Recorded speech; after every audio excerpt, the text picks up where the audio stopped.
Hello children, today we start chapter 7 of history, Ashoka the emperor who gave up war.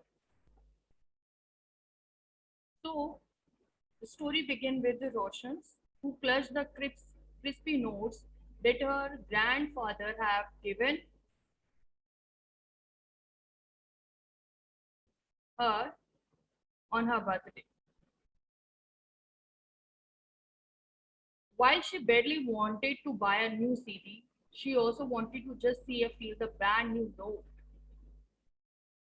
It was then that she noticed that all of them have smiling face of Gandhiji printed on the right. As you can see, smiling face on the right side of the note, and the tiny set of the loins on the left. Isn't it? Tiny set of the loin on its right.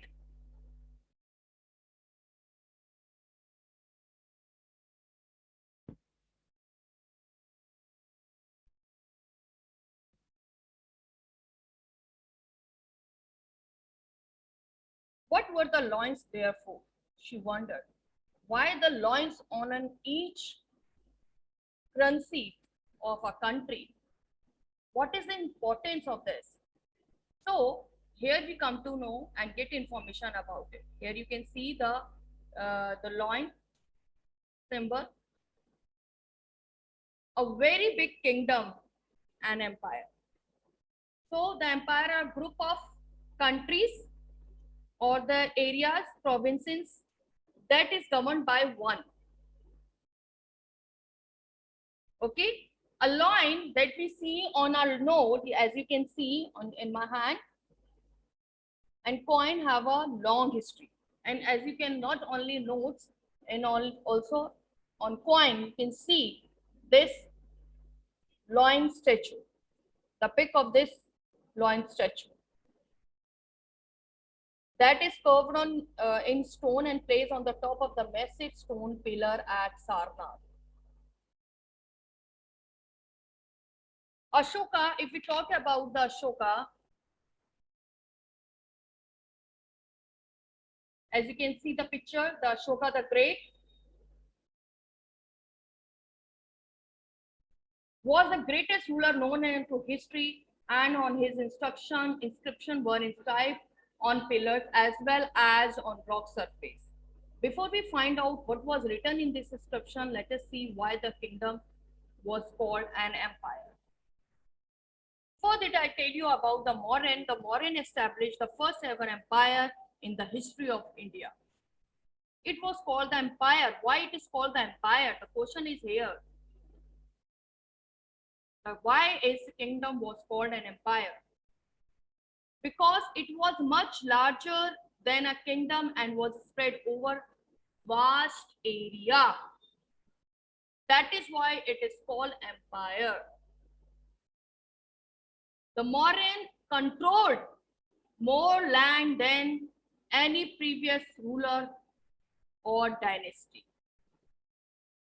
So empire means the many small kingdom which ruled by one ruler, that known as empire, the large, very large comparatively the kingdom. So here we talk about the empire that Ashoka ruled was founded by his grandfather. So the name was Chandragupta Maurya. More than 2,300 years ago, Chandragupta Maurya, who was the grandfather of Ashoka, was supported by the wise man, that man known as Chanakya Kautilya. The first ruler of the dynasty was Chandragupta Maurya. He overthrew the last Nalanda ruler in 321 BC. He was supported by his minister Chanakya, who was known as Kautilya, and Vishnugupta.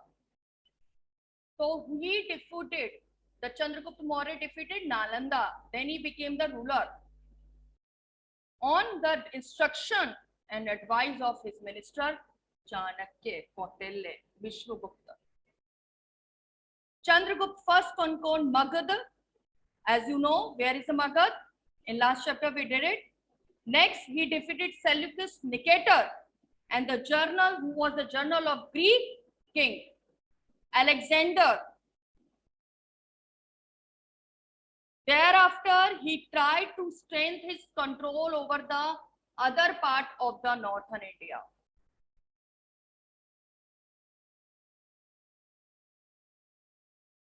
And all ideas of the Chanakya were compiled, written in one book, that book known as Arthashastra, where the Chanakya compiled his all ideas, his theories. So that book, which is written by the Chanakya, where in this the Chanakya idea were written, that book known as Arthashastra. And Chanakya was a wise man of Chandragupta Maurya. I hope it is understood by all. Now, what is the meaning of dynasty? When the member of same family become ruler after another, like the Chandragupta Maurya, the father of Bindusara. So who became the ruler after the Chandragupta Maurya? Bindusara. When the member of same family became ruler one after another. After Bindusara, who became the ruler? Ashoka. So the family is often called the dynasty. The Maurya were a dynasty with the three important rulers. First is the Chandragupta, his son Bindusara, and the Bindusara son Ashoka. So you can write down in your notebook the three important rulers.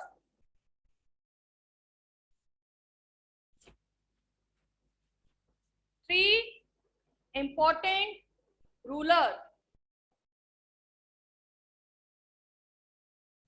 कौन थे? First is his grandfather Chandragupta Maurya.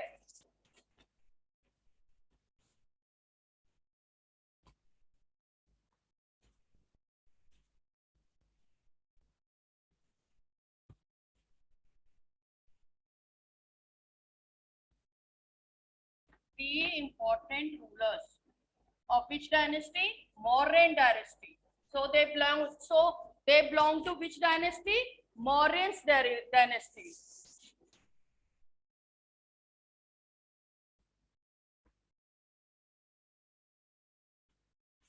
First, Chandragupta.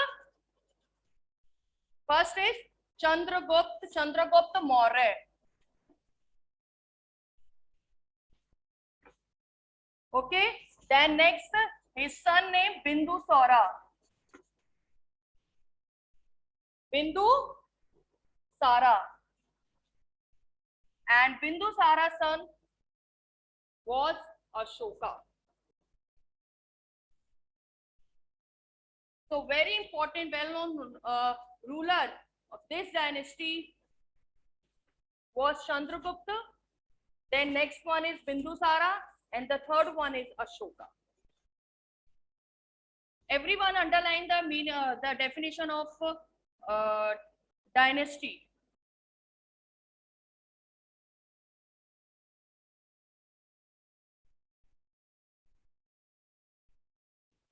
The first ruler of dynasty was Chandragupta Maurya. When he became the ruler, when he overthrew the last Nalanda ruler in 321 BC, he was supported by his wise man name was Chanakya. He also known by other name Kautilya. So his idea was compiled in one book. His Arthashastra, his strategies idea were written down in one book. That book known as, the name of that book was is Arthashastra.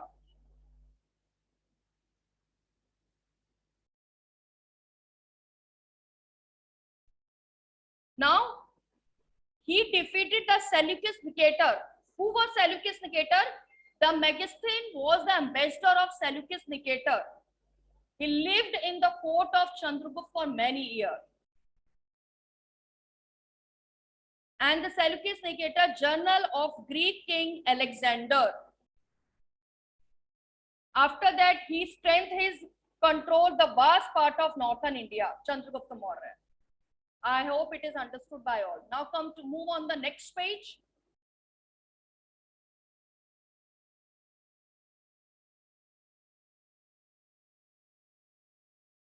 So you can see in this map, the place where inscription of Ashoka have been found are marked with red dot. You can see the red dot on the map, and these were included with the empire.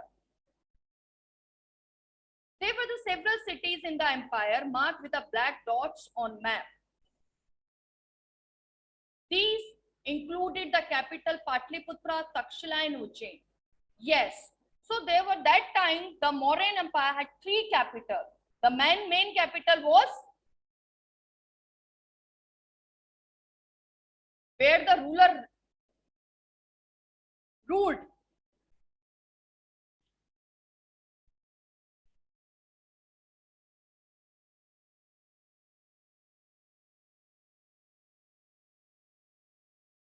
The Mauryan administration can be divided into four divisions: central, provincial, district and village. We talk later. First, let's understand this.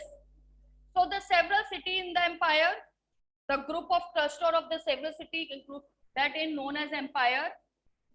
These included the capital Patliputra, Takshila and Ujjain. You can see these all three were located into and the gate of the different areas. Like if we talk about the Takshila over here, Takshila.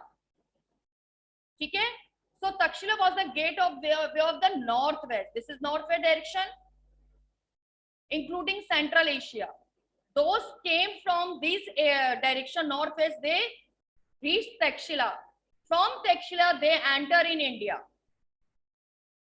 So Takshila played a role as a border boundary of the Mauryan Empire, the northwest boundary. Now, while Ujjain lay on the route from north to south, you can see here Ujjain. Those came from north to south in India. They enter in Ujjain. So they get permission from Ujjain to enter that North India. Now the merchant, official, craft person probably relived in these cities. Now the next one is, in other area, there were the villages of farmer herders. In some area, such as central India, there were the forests where people gathered forest produce and hunted animal for food. People in different part of the empire spoke different languages. Now you can see the Patliputra here, which is the part of the northeast. So that is the boundary of from those came from northeast area. They reach to Patliputra. From when they get approval, they enter in north, the Mauryan Empire. So three side, you can see three side, it was boundary. Takshila, Ujjain and Patliputra, these were the three capital of Mauryan Empire.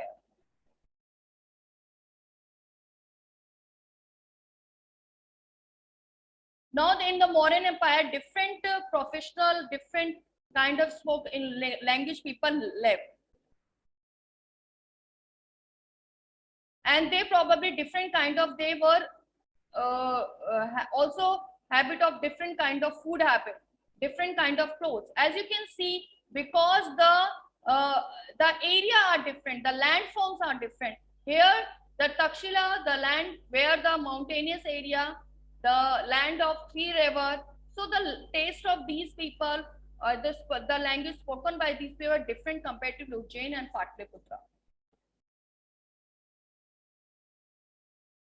Now let's understand that how are the empire different from the kingdom. As I have already told you, the empire is bigger than the kingdom. So you can automatically understand that for empire, the emperor need more army for the protection of empire, more resources for the people of empire and large amount of revenue for the empire. So the emperor need more resources than the king because the empire are large than kingdom and need to be protected by large army. Same way, they need a large number of officials who collected tax from the people, those who are living in this. Now let's talk about the administration setup of Mauryan Empire. Okay, as the empire was relatively kingdom, so the different part was ruled by differently. So the area around Patliputra was under the direct control of emperor. This means that the officials were appointed to collect the tax from farmer, herder, craftsmen, and traders who lived in villages and those in towns. Okay, official also punish those disobey the ruler. So first, let's understand the administration of the Mauryan Empire. So look at here, everyone.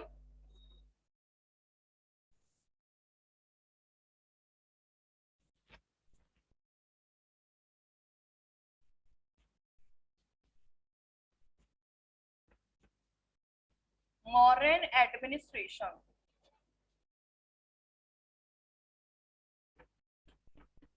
So the Mauryan administration divided into three.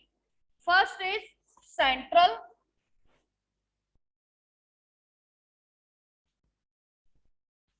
Then central come under the center is the biggest one, and then the provisional and the district or village.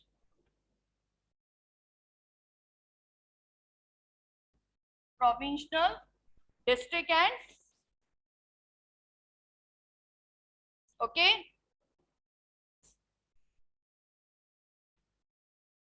District or village. So the big part for the entire Mauryan, that part, the central part ruled by the king, emperor. Like Chandragupta was that time of emperor, so that part is ruled by Emperor Chandragupta Maurya. Now provisional governed by the prince, the son of emperor. So that time who ruled the province? Chandragupta Maurya time, Bindusara.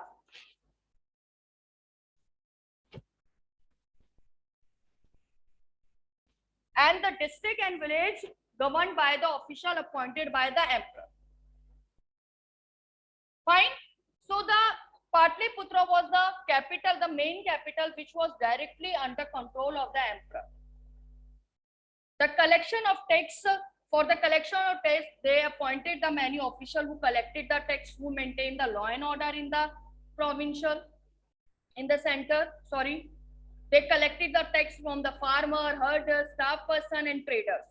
Those were lived in that town and villages. Officials also have a right to punish the people, those who disobey the ruler's order. And that time, the emperor also managed the spy. So means spy. Why? To keep the watch of the official. These officials appointed by emperor. तो emperor के पास तो इतना time नहीं होगा कि visit करता रहे, तो he appointed few spy to check these officials, to keep watch on these officials. And of course, emperor supervised them all with the help of member of royal family and the senior ministers. Now, there were the other area like province, as I told you. These were the direct, not ruled by the emperor, but the prince ruled in these areas. So the provincial capitals such as Takshila and Ujjain. So there was some amount of control from Patliputra. The royal princes was often sent to these provincial capitals to govern as a governor, as a representative of the emperor, who maintain law and order over there. and the local customs of and the rules